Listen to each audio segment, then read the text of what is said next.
Всем привет! Вы в настоящем моменте. Это центр Киева, Крещатик.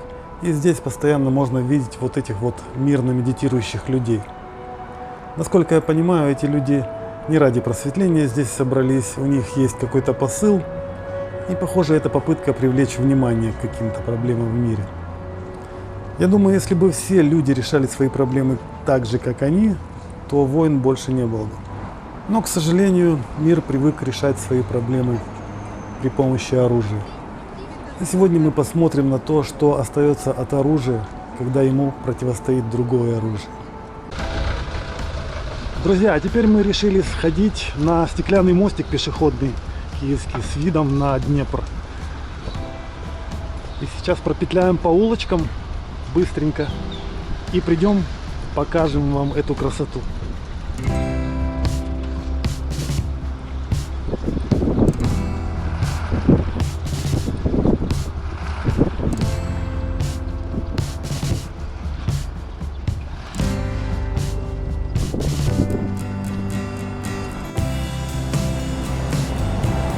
Сейчас вышли на Софиевскую площадь. Вот колокольня Софиевская. А кто это? Ладно, с ним поздоровал.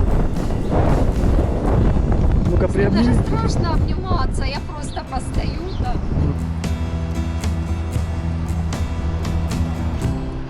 Вот сейчас вышли на Михайловскую площадь и обнаружили здесь какой-то монумент, сооруженный из мешков. Ну, как баррикада такая, символическая.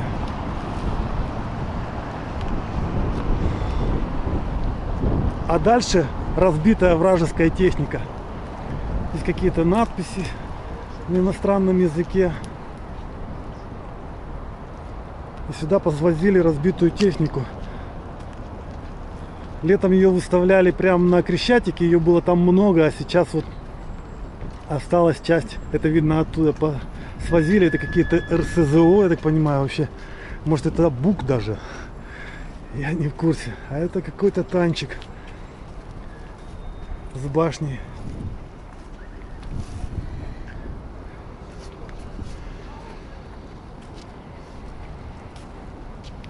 Ну, здесь нужно ходить с экскурсоводом, потому что я в этом совсем не разбираюсь.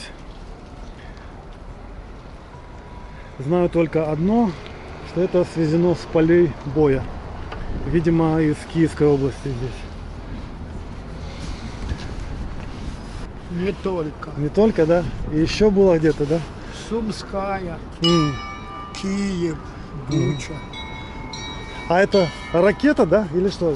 Вы не Да, знаете? это ракета класса .У. .У? Вот это так выглядит, вот эта болванка, ничего себе. Да, это только средняя часть. Впереди боеголовки нету и сзади вот такой маршевый двигатель. Ясно. Ничего себе. Какое серьезное оружие. Какое оно серьезное. Несерьезное, да? 12 метров Разбежность. отклонения от программной точки. Ага. Не То есть точно. это вы вот запланировали кирпич, она сама за счет погодных условий, за счет датчиков, ветер, температура выбирает отклонение на 3, на 6 или на 9 метров от программной точки. И в итоге попадает в жилой дом вместо объекта, да? Вот так и происходит. Вот да. Вот это, если бы не эта погрешность, то она в Краматорске бы пролетела 9 метров левее от ЖД вокзала. Ясно. Спасибо вам. Информация денег стоит. О, Да не, я шучу. Ребята, шучу. Спасибо. Пожалуйста. мы собираем на А що це кому кажуть? Що вони кажуть?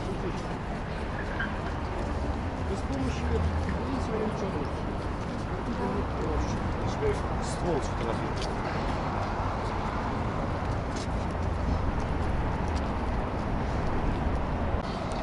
сказал, информация стоит денег. Ты ему дала? Нет. Я сказала, что мы сами собираем. А вообще мы, в принципе, когда просят, небольшие деньги часто даем, если есть мелочь. Раз человек просит, значит нужно дать. Ну да. Независимо от того, пропьет он их или потратит на благое дело какое-то, ну, в смысле, на хлеб.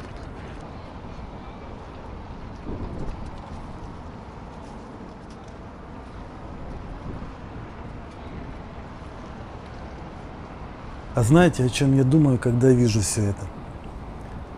Летом война закончится, и все россияне станут говорить, что они не знали правды, что их обманули.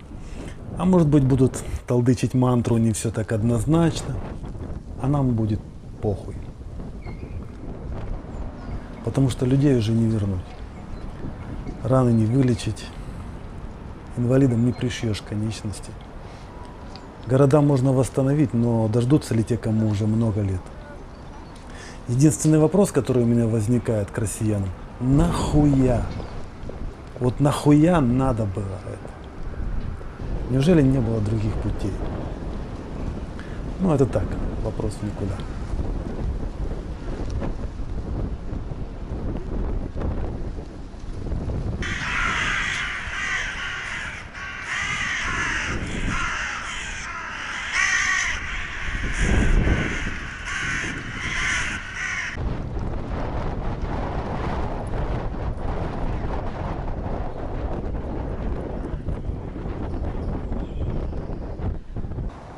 На пути к мостику нам все время попадаются какие-то старые здания, интересные арки. Но в каждый двор не зайдешь, но я заметил, в каждой арке есть какие-нибудь надписи, какие-нибудь граффити. Наконец-то пришла весна, мы не замерзли, настроение у нас улучшается, то есть мы уже ощущаем скорое лето, скорую победу, я хотела сказать вообще-то. Ну, в общем-то, да. Ну, надеемся, по крайней мере. Киев у нас замечательный город, просто я его обожаю. Вот посмотрите, какая красота везде. Сейчас мы хотим выйти на стеклянный мостик. Там будет очень ветрено, но зато там будет очень красиво. Кажется, включили воздушную тревогу сейчас. Посмотри.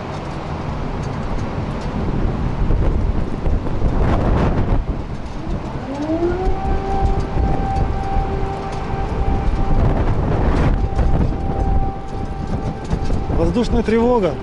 А, кстати, по этому мосту однажды прилетела. Хорошо, что не попала. На нем находиться опасно.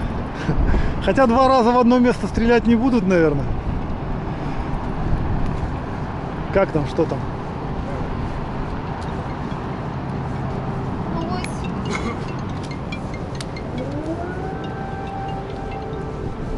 В Киеве области объявлена воздушная тревога из-за чего? Пока непонятно.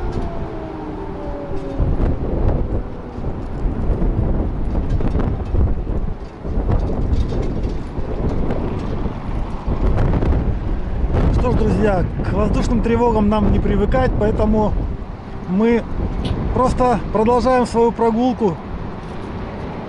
Хотя это уже как бы конечная точка, которую мы вам хотели показать. Но если сейчас начнется обстрел, то мы продолжим свое видео уже под обстрелами, под прилетами. Надеюсь, их не будет. Потому что это уже 2-я воздушная тревога за сегодня, да?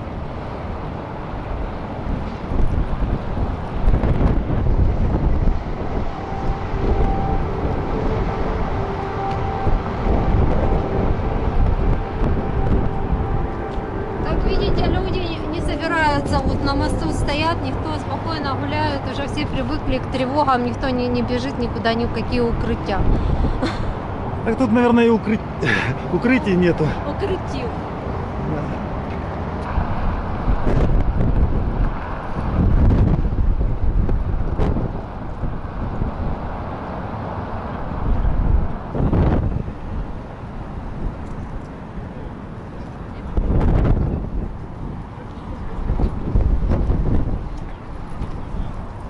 страшно, да?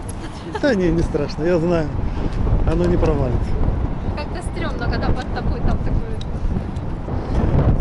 Пришли на мостик с очень красивым видом. И хотим здесь с вами попрощаться, пожелать вам мира, добра, счастья, чтобы эта война как можно быстрее закончилась, чтобы все вернулись к нормальной, счастливой жизни, чтобы мы вернулись к прогулкам и тревел-блогерству, чтобы мы вам больше не показывали никаких развалин, а показывали только то, как мы восстанавливаем Украину, то, как счастливо теперь люди живут. Это наше желание и для самих себя, и для вас. Для всего мира. Так что до следующего видео мы с вами прощаемся. Подписывайтесь, ставьте лайки, пишите комментарии обязательно. Инстаграм тоже будем очень стараться. Ждем вас. Всем пока!